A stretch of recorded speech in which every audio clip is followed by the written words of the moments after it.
On était protégés vraiment, littéralement par le chef de gang. On n'avait pas le droit de regarder les gens dans les yeux, même de filmer. C'était indescriptible. Vraiment, on devrait nous faire plus confiance, les gars. Faites-nous tourner dans vos films. On peut faire autre chose que de la comédie.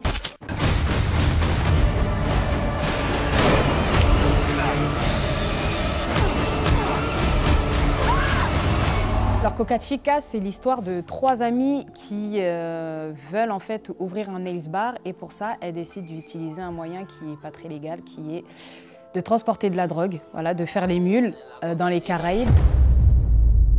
Ah ouais, quand même. Vous en avez pas marre d'être pauvres? Ce nails bar, c'est pour nous 3. Sauf qu'une de leurs amies se fait arrêter à l'aéroport. Elle disparaît des radars. Elle est où, Jessica? Elle est où? Et du coup, elle décide de partir à sa recherche. On part pas sans elle. Sauf que ça se passe pas comme prévu. C'est très dur d'en parler sans spoiler, parce qu'on veut que les gens y voient. Mais voilà, cette histoire d'amitié, elle nous met dos au mur. Et ouais, c'est vraiment le point le plus important pour moi de cette histoire. C'est l'amitié, l'amour qu'on a entre nous qui fait qu'on va jusque là où on va. Y a pas de marche arrière en fait.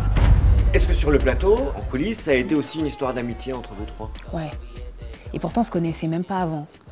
On avait entendu parler des unes des autres. Avec Zoé, on s'était croisés. Eva, c'était la première fois. Et je pense que le fait de faire les entraînements, toute la prépa et surtout de vivre ensemble, je crois que c'est le fait. De toute façon, on dit toujours il faut que tu vives avec des gens ou que tu voyages avec eux pour vraiment les connaître. Et nous, en fait, on a eu tout ça d'un coup. Donc, ouais, ça a vraiment nourri notre amitié qui, j'espère, durera, ma foi. Est-ce que je vous avais dit que je vous emmènerais au paradis ou pas? Ce tournage, c'était aussi assez épique, j'ai compris. Ouais, c'était épique parce que c'était des conditions difficiles, c'était un film qui était très ambitieux pour le budget qu'il y avait. On tournait avec des personnes qui parlaient pas notre langue, donc... Vous avez tourné où? En République dominicaine. Ils parlaient espagnol et moi, ça fait longtemps hein, que j'ai pas pratiqué la langue. Je crois que la dernière fois, c'était vraiment au lycée. Donc ça, c'était pas facile. Et puis, c'était vraiment du speed. On n'avait pas le temps de trop réfléchir. Non, non, non, le soleil va se coucher. On doit vraiment tout finir à temps. Donc on est 2 mois sans nos familles. Il y avait des insectes incroyables là-bas. Mais les amis, des insectes. C'est la première fois de ma vie que je les voyais.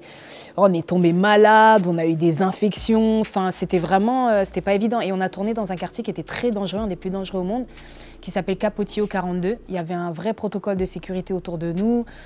On était protégés vraiment, littéralement par le chef de gang de là-bas qui nous a accueillis. On n'avait pas le droit de regarder les gens dans les yeux, même de filmer. Mais je parle d'une vraie violence. Hein. Je pense que les gens ne peuvent pas s'imaginer. On voyait des petits qui devaient avoir genre 5-6 ans qui se battaient avec des tessons de bouteilles. Enfin, c'était fou, c'était fou. C'était fou, mais bizarrement, c'était une très belle expérience. Et je trouve que les images du film, elles rendent vraiment honneur à ça parce que je pense pas qu'on aurait pu reproduire ça ailleurs. C'est impossible. C'est impossible. Toutes les personnes qui dansent dans la rue, la chaleur, j'ai l'impression qu'on dans la salle, on sent l'humidité. Enfin, c'est peut-être le traumatisme, je sais pas. Mais... Le Comédie Club est de Ceux qui te connaissent s'attendent peut-être à une comédie, à un film d'humour. C'est pas le cas. Ouais. Rien à voir avec ceux avec quoi on m'a connue. C'est pas du tout une comédie, c'est un thriller. C'est totalement dramatique, c'est violent aussi. Et c'est vraiment aux antipodes de ce que j'ai fait jusqu'à maintenant. Donc, ouais, je suis contente, hein, je suis fière. Après, j'ai déjà joué des choses qui étaient pas spécialement drôles, mais de cette intensité-là, c'est différent. Moi, je suis quelqu'un qui utilise beaucoup mon corps sur scène. Moi, j'ai un humour qui est beaucoup visuel. Et c'est vrai que là, j'ai dû utiliser mon corps, mais d'une autre manière, parce qu'il y avait des cascades à faire, fallait vraiment... il y a eu un vrai entraînement, et c'était une autre manière, c'est un peu poétique, mais de passer des émotions. Donc, ouais, trop bien. On est parfois vite dans des cases, j'ai l'impression. Bien sûr, parce que c'est vrai que les humoristes, on a tendance à ne pas nous voir dans autre chose que dans la drôlerie. Et moi, je trouve ça trop dommage. Moi, je me souviens que c'est Niecy Nash, une actrice américaine, qui disait on peut les faire rire, mais on peut aussi bien les faire pleurer. Quand tu sais faire rire les gens, tu peux aussi les faire pleurer. J'aime beaucoup ce que je fais, j'aime beaucoup être sur la scène, j'aime beaucoup amuser les gens, mais voilà, il y a toujours une part de moi qui a toujours voulu faire autre chose. Et franchement, on a beaucoup d'exemples en plus. On a énormément d'exemples de personnes. Bon là, tout de suite, forcément, je sais pas pourquoi je pense à Jamie Foxx. Touch your guns, you die.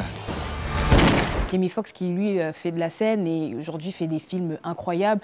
Will Smith, qu'on a connu dans Le Prince de Bel-Air, qui avait un rôle très marrant et qui aujourd'hui est un des plus grands acteurs. Je parle de Niessina, Pile, c'est pareil. Et il y a plein d'autres grands acteurs comme ça. Donc, Mais là, tu parles d'acteurs américains. En France, c'est plus difficile? En France, non, mais c'est que moi, c'est une habitude. Moi, c'est que mes références, elles sont très américaines. Mais par exemple, Muriel Robin, typiquement. Tu la vois jouer, Jacqueline Sauvage, tu t'oublies totalement Muriel Robin qui est sur scène. Florence Foresti aussi, Omar Sy, qu'on a toujours vu en doudou, etc., hyper marrant. Aujourd'hui, il a une carrière internationale et c'est pas des rôles marrants. Donc ouais, faites-nous confiance les gars. Pour revenir à Coca Chicas, dans ce genre de rôle, habituellement, c'est plutôt des mecs qu'on voit. Ça, c'est quand même une vraie différence. Ouais. Je me souviens que, je sais plus à qui je parlais, bon, c'était il y a longtemps, et je disais, j'aimerais bien voir un film avec des meufs qui se battent. J'aimerais bien peut-être y participer. Non, mais vraiment, j'aimerais voir ça. Ça fait kiffer. Surtout que moi, j'ai vu Colombiana avec Zoé Saldana. Ouais, c'est un film de Luc Besson et qui date d'il y a plus de 10 ans. Et je la trouvais incroyable, Zoé Saldana, dedans. Elle se bat, elle est intense, elle est tout ce qu'on aime voir. Très dark, très badass et tout. Pour continuer sur ton actualité, il y a un deuxième film qui va sortir bientôt en salle, on peut en parler un peu? Bien sûr, bien sûr. Parce que je crois qu'on va en parler pas mal, ça a l'air assez spectaculaire, rien que le titre est rigolo. Le Grand Déplacement, ouais, un petit pied de nez. Le Grand Déplacement de Jean-Pascal Zadi qui sort le 25 juin au cinéma et j'ai trop hâte. C'est un film sur la première expédition spatiale africaine. Et je peux même pas le pitcher autrement parce que je pense que ça déjà, ça en dit long. Là, on est dans le registre de la comédie, à nouveau. Ouais. Dans le registre de la comédie, mais je pense que les gens peuvent être surpris parce qu'il y a quand même des moments très touchants. C'est une comédie, je pense, et j'espère, qui surprendra les gens. Et puis il y a sûrement des messages à décrypter derrière cette idée un peu loufoque d'expédition spatiale Bien africaine. Évidemment. Moi, il y a un truc, c'est vrai, qui m'étonne souvent. Mais dans un sens, je comprends, c'est que là, il n'y a pas eu cette réaction. Mais parfois, quand je dis c'est un film sur la première expédition spatiale africaine, les gens, ils rigolent. Et je comprends, parce que les gens, ils se disent comment ça? Mais je pense que quand ils verront le film, ils seront surpris parce que, en tout cas sur ce point-là, c'est très sérieux. C'est la première expédition spatiale, il y a des moyens. Et pourquoi pas, en fait? C'est même pas ça, la blague. C'est tout ce qu'il y a à l'intérieur, c'est plus sur le contenu, sur les entraînements qu'il y a dedans. C'est de la merde. Vous n'allez pas y arriver, c'est perdu d'avance. Et puis bon, forcément, il y a Jean-Pascal Zadi, ce fou, qui peut pas s'empêcher de lâcher 4000 vannes à la minute et on se fend la poire. Mais c'est quelque chose de très sérieux à la base. Monter la première expédition spatiale africaine de l'histoire. C'est une expédition spatiale pour, au cas où la planète est complètement foutue, il y aura peut-être la possibilité de trouver quelque chose. Et le message, c'est aussi que les Africains prennent leur destinée en main. C'est ça, exactement. N'est-ce pas extraordinaire de voir cette Afrique de nos yeux se prendre en main, conquérante? Cette panne n'a rien à voir avec l'Afrique. C'est un bus coréen. Que les Africains prennent leur destinée en main et surtout, venez, on se projette. Et si ça arrive, comment ça va se passer? Parce qu'on peut reprocher certaines choses à d'autres. C'est très dur de parler d'un film sans spoiler parce qu'il est assez spécial ce film, mais on peut reprocher à certaines personnes de penser qu'à eux. Mais si nous, maintenant, en tant qu'Africains, on trouve une planète, qu'est-ce qu'on fait? Est-ce qu'on dit aux gens de venir ou est-ce que... C'est une vraie question à se poser, les gars, qu'est-ce qu'on fait? Les images sont très belles, très esthétiques, on dirait un film américain avec des scènes de navette spatiale. Voilà, vous avez tourné où et comment? C'est un peu spécial aussi ce tournage. Ouais, spécial ce tournage. Il a duré, si je ne me trompe pas, il me semble 3 mois en tout. On a tourné une partie en studio, donc toutes les parties où on est vraiment en apesanteur dans le vaisseau spatial. On a tourné au Maroc aussi, à Ouarzazate, et on a tourné en Côte d'Ivoire, à Abidjan et Yamoussoukro. Ouais, c'était un très gros tournage. Ambiance colonie de vacances, franchement. On est reconnaissant de faire ce métier-là, hein, franchement. on ne sait pas combien de temps ça va durer, donc on profite tant que ça dure. Jean-Pascal Zadi, complicité de longue date. Ouais, Jean-Pascal, c'est mon grand frère. Hein. J'ai même pas envie de dire mon grand frère, c'est mon frère, parce que des fois, j'ai l'impression d'être sa grande sœur. Il va parfois m'appeler, me dire « Purée, il y a ça, je sais pas, ça me prend la tête. » Et je suis là « Arrête de te prendre la tête, bordel, regarde, t'es dans les étoiles. Arrête de regarder ce qui se passe derrière. » Non, vraiment, Jean-Pascal Zadi, c'est mon frère et c'est quelqu'un qui m'a toujours fait confiance et qui a vu... Alors, quand je dis ça, c'est pas négatif, parce qu'on fait un métier incroyable, mais il a vu plus loin que l'humoriste que j'étais. Et ça, pour ça, je lui en serai toujours reconnaissante. Et puis au casting de ce film, il y a aussi quelqu'un qu'on aime beaucoup à Tarmac. Luce, c'est ma sœur. Hein. Non, Luce, franchement, c'est ma sœur. C'est fou parce que avant de la rencontrer, bah, moi, je ne voyais que... je voyais ses clips, je la voyais performer sur scène et je la trouvais déjà incroyable. Et quand tu es amené à rencontrer des gens, tu te dis toujours « Ah, comment ça va se passer ? Comment ça va se passer ?» Et en fait, on a accroché tout de suite. Luce, on la voit comme ça, genre vraiment... C'est vraiment, je dis toujours, c'est vraiment une... voilà, j'ai même pas les mots, c'est... Voilà, Luce, elle est belle, elle chante bien, elle s'exprime hyper bien. Enfin, vraiment, c'est un rêve, cette meuf. Et puis, tu te poses avec elle et tu te dis, mais c'est quoi cette meuf? Elle est cinglée. Mais vraiment, c'est un bout en train. Elle est hyper marrante. Mais vraiment, elle est hyper marrante, hyper cultivée. Et elle est beaucoup... et c'est une fille qui... Ce qui m'a marqué, c'est que c'est une fille qui communique beaucoup. C'est une fille qui communique beaucoup. Elle est très à l'écoute de ce que ressentent les gens, de leur vie. Et ouais, non, moi, j'aime trop cette fille. Hein. C'est mon coup de cœur, clairement. Pour parler un peu de ton parcours, comment est-ce que toi, tu es arrivée au cinéma maintenant? Comment j'ai commencé le cinéma hein. Non, parce que franchement, non, mais t'as commencé sur... moi, j'ai commencé sur scène. Sur scène. Vous savez, je rêvais de quoi, moi, quand j'étais petite? Je rêvais d'avoir des cheveux longs et lisses pour ressembler à une princesse. Très ambitieux comme projet. Sur scène, mais franchement, c'était un hasard. Je faisais un stage en communication sur une chaîne de télé naissante. C'était une chaîne musicale d'ailleurs, mais ils avaient un seul programme qui n'était pas musical. Et c'était un peu comme le Jamel Comedy Club. Ça s'appelait le Samba Show et sa team du rire. Et en fait, je suis devenue pote avec un humoriste qui s'appelle Prince. On a super bien accroché, hyper potes, on est encore en lien. Et de temps en temps, comme on déconnait bien, il me disait « Tu peux m'aider à écrire, à puncher quelques trucs et tout ?» J'étais là « Vas-y, ok », parce que l'écriture des spectacles, c'est beaucoup de discussions. Et c'est lui, la première fois, qui m'a dit « Tu devrais monter sur scène ». Et j'étais là « Vas-y, flemme. » Et je pense que le fait de voir tout le processus, en fait, d'écriture, de répétition, et de voir le résultat sur scène, le feedback du public, j'ai dit « Ok, vas-y, franchement, je vais essayer ça ». Je suis allée voir le producteur, je lui en ai parlé, il m'a dit non. J'ai dit oh, ok. Mais je pense qu'à l'usure, je l'ai eu, il m'a dit vas-y, fais ton passage. Je monte sur scène, mais vraiment sans rien en attendre. Je me disais au pire, ça marche pas. Je m'en fous, c'est pas ce que je veux faire. Donc on va m'oublier demain, comme il disait Farid, je glisse toboggan, sarcophage, on m'oublie et c'est terminé. Sauf qu'en fait, ça se passe super bien dès les premières secondes. Et en fait, je me rends compte, en fait, j'ai un coup de cœur sur scène. Je me souviens que je suis sur scène, ça rit aux 3 premières vannes, et je dis, mais c'est ça que je veux faire en fait. Donc je le fais, après j'ai fait plusieurs plateaux humoristiques, je me suis retrouvée au Jamel Comedy Club, là aussi encore une fois par hasard. Fadili Camara! Je me retrouve dans la troupe par hasard, parce qu'en fait j'allais jouer au Jamel Comedy Club et je savais pas que c'était un concours en fait. Donc je suis prise dans la troupe, je rencontre Jamel, je signe avec lui. Je trouve ça abusé que pour le même métier qu'un homme soit payé 20% de plus qu'une femme. Je trouve ça abusé. Ça arrivait très vite, j'ai trouvé un agent ciné et puis voilà. Et l'agent ciné, ça a accéléré les choses parce que c'est plus moi qui envoyais des mails sans réponse. Là, j'avais des réponses et j'ai commencé à faire 1 ou 2 castings et puis ouais, c'est parti comme ça, très simplement. Hein.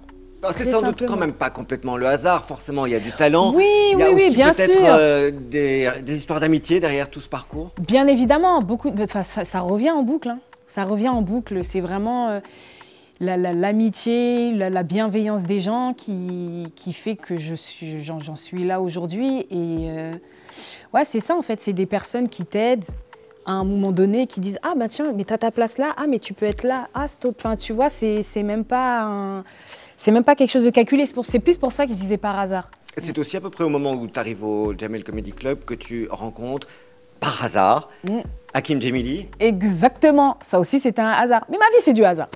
Ma vie c'est du hasard, ouais, on fait un plateau, je me souviens, c'était à l'Abracadabar, ça s'appelait Humour Thérapie. Un jour on doit faire ce plateau et il n'y a pas assez de public.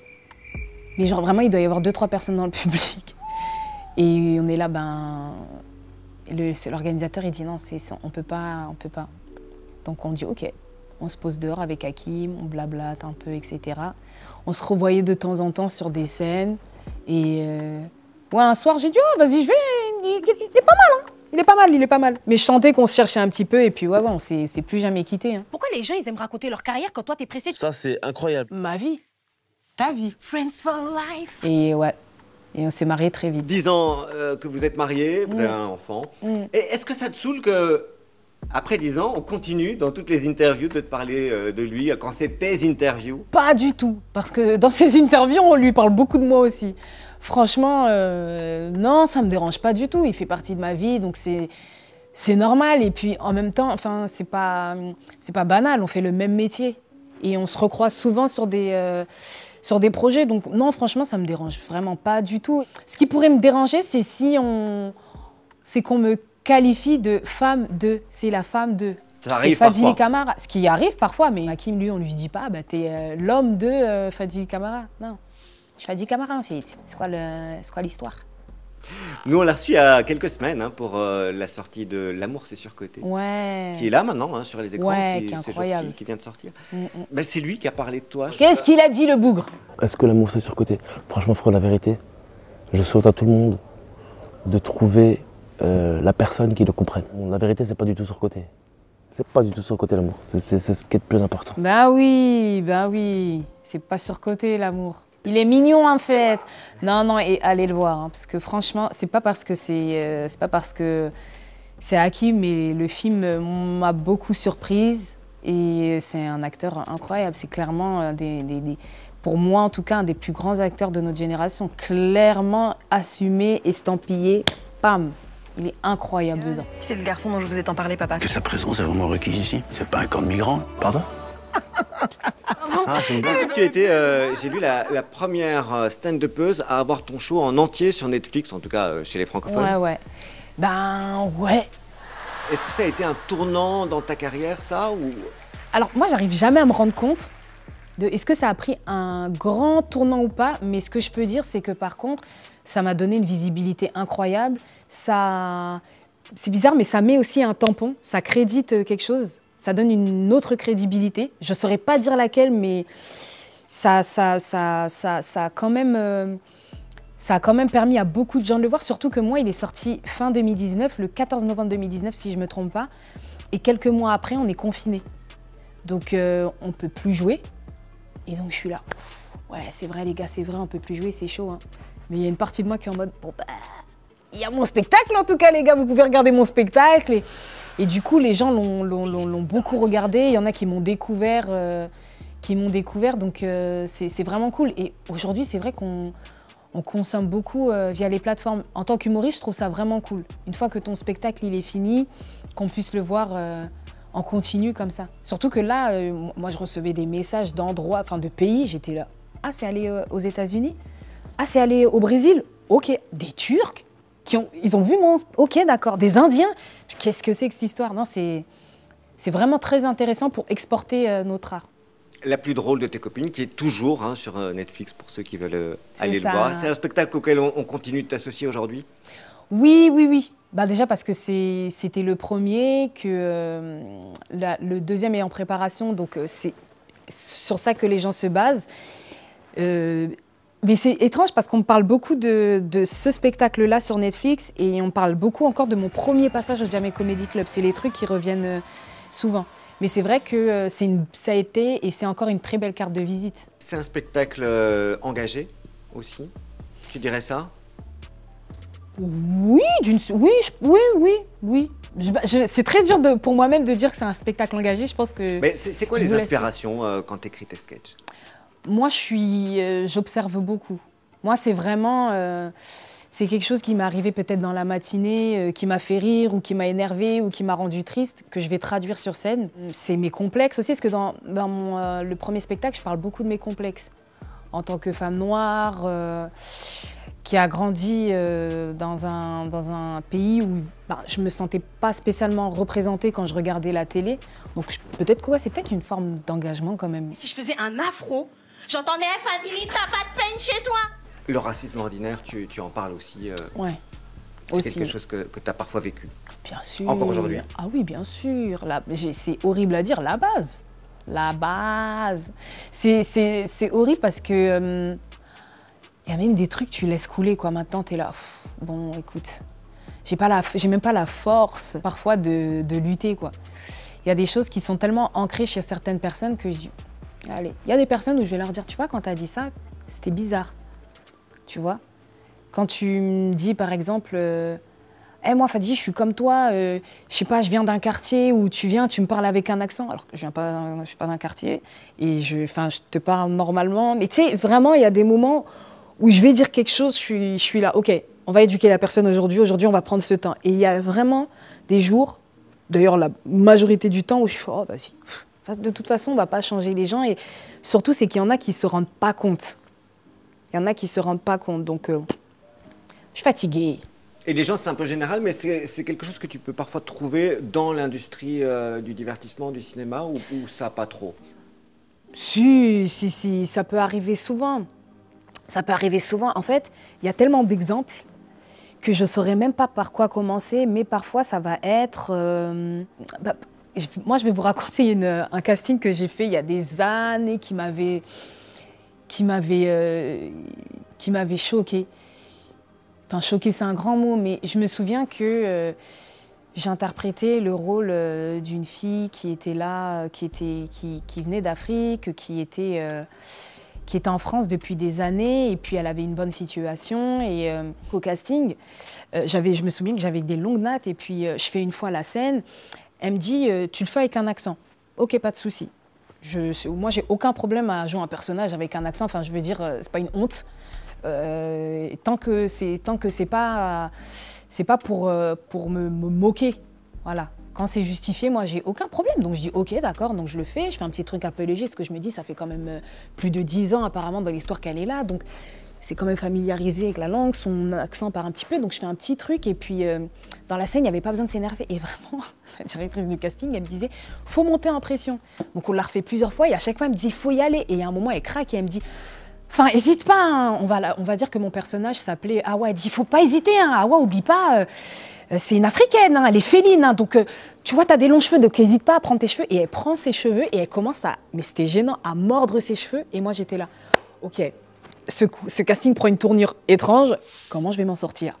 Donc elle mord ses cheveux, elle me dit, n'hésite pas, voilà, elle est féline, hein, oublie pas, elle vient d'Afrique. Et moi, je suis tellement hébétée, je suis sidérée en fait, que je ris genre, ah d'accord, ok. Donc non, je sors, je refais le truc exactement comme je veux. Et je me rappelle même que dans la scène, à la fin, j'étais censée sortir et puis j'entends son assistante qui dit « Ah non, mais là, c'est mort, ça va pas le faire. » Et j'étais là, ouais, effectivement, ça va pas le faire.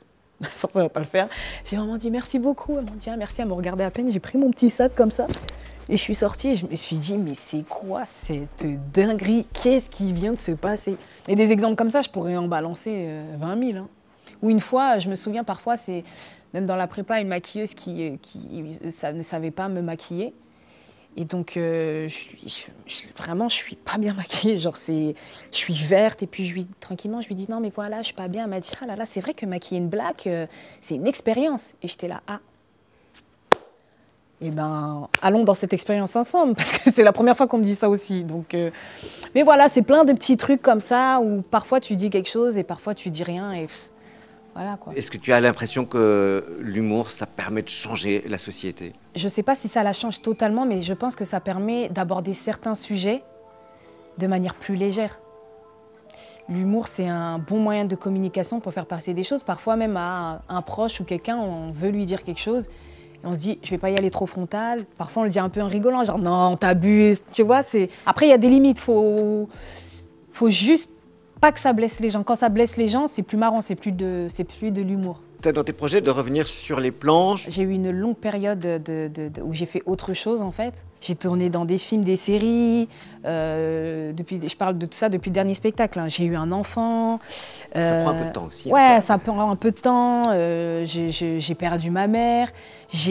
En fait, il s'est passé énormément de choses entre ce dernier spectacle et aujourd'hui.